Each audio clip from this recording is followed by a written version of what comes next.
औज़ुबिल्लाहि मिनश्शैतानिर्रजीम बिस्मिल्लाहिर्रहमानिर्रहीम वल्मुहसनातु मिनन निसाइ इल्ला मा मलकत अयमानुकुम। अब ये क्या कहा जा रहा है? मगर वो औरतें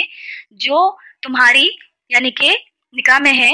तो अब वो किसी और मर्द से निकाह नहीं कर सकती, इल्ला मगर ये कि, यानी कि अब ये बात बताई जा रही है कि कोई औरत जिस मर्द के साथ निकाह में है तो अब कोई और मर्द उसके साथ निकाह नहीं कर सकता है, इल्ला माँ मलकत अयमानुकुम, लेकिन वो औरतें जो तुम्हारी मिल्कियत हो, यानी कि कनीज की फॉर्म में, लौंडी की फॉर्म में तुम्हारे हाथ आई हो, मैदान जंग में तलवार से मुकाबला करते हुए तुम्हें वो हाथ लगी हो, उनके साथ अब बगैर उनको आजाद किए, बगैर उनके साथ निकाह किए अज़दवाजी ताल्लुक कायम करने की इजाजत है। लेकिन याद रखें, इस्लाम ने इस लौंडी के सिस्टम को डिस्करेज किया है, इसको प्रमोट नहीं किया है, इसको आगे पसंद नहीं फरमाया है। इस्लाम ने हर वो हुक्म इस तरीके से जारी किया है कि अगर मिसाल के तौर कोई भी गुनाह, कबीरा गुनाह सरजद हो जाता है तो सबसे पहले गुलाम आजाद करने की तरफ ताकीद की गई है। तो इस तरीके से आज के टाइम में अगर देखा जाए तो ये लौंडी गुलामों वाला जो सिस्टम है वो एब्सोल्यूट हो चुका है, वो आज के टाइम में इसको यहाँ पर राइज नहीं किया जा सकता। अच्छा, ये 12 हुर्मत वाले रिश्तों के हवाले से डिस्कशन इसके अंदर तफसील के साथ चल रही है अल्हम्दुलिल्लाह, और ये वो रिश्ते हैं, इस एतबार से हमने डिटेल में से कुरान मजीद में पढ़ लिया कि वो माएँ जिनके नसब से पैदा हुए हैं, खूनी रिश्ते, रज़ात वाले रिश्ते, जिस बच्चे ने जिस औरत का दूध पिया है वो औरत उसकी जो है वो उसी एतबार से माँ बन जाती है जिस एतबार से वो नसब के रिश्ते से जो उसकी माँ थी, और उसके जो उस औरत के जो बच्चे हैं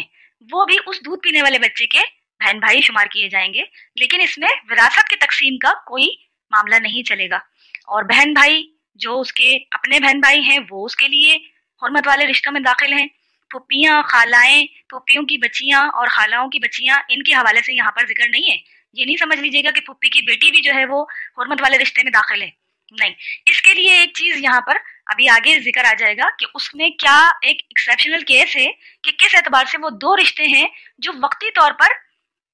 जो है वो हुर्मत वाले रिश्ते हो जाते हैं, लेकिन एक वक्त ऐसा आता है कि फिर उन रिश्तों के साथ भी निकाह किया जा सकता है।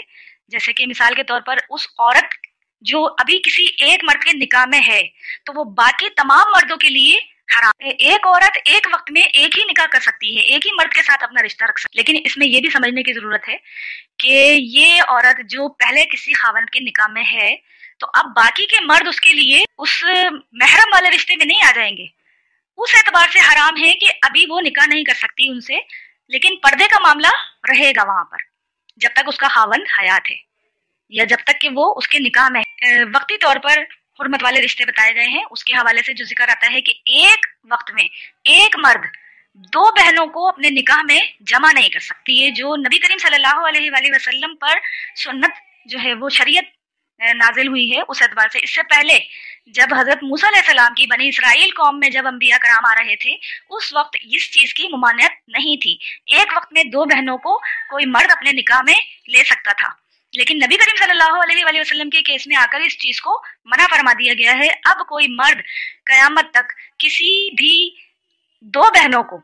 अपने निकाह में इकट्ठा जमा नहीं कर सकता है, इस चीज की मना फरमा दिया गया है। जैसे कि हजरत उस्मान रजी अल्लाह तआला अन्हु के लिए आता है कि उन्होंने नबी करीम सल्लल्लाहु अलैहि वसल्लम की साहबजादियों से निकाह किया है। दो साहबजादियां हजरत उस्मान के निकाह में दी हैं आप अलैहिस्सलाम ने, लेकिन याद रखें कि सैयदा रुकैया इनको पहले निकाह में दिया है, जब ये फौत हो गई हैं उसके बाद उम्मे कुलसूम फिर वो हजरत उस्मान के निकाह में गई हैं। ये एक बहन के फौत हो जाने के बाद इस रिश्ते को कायम किया जा सकता है।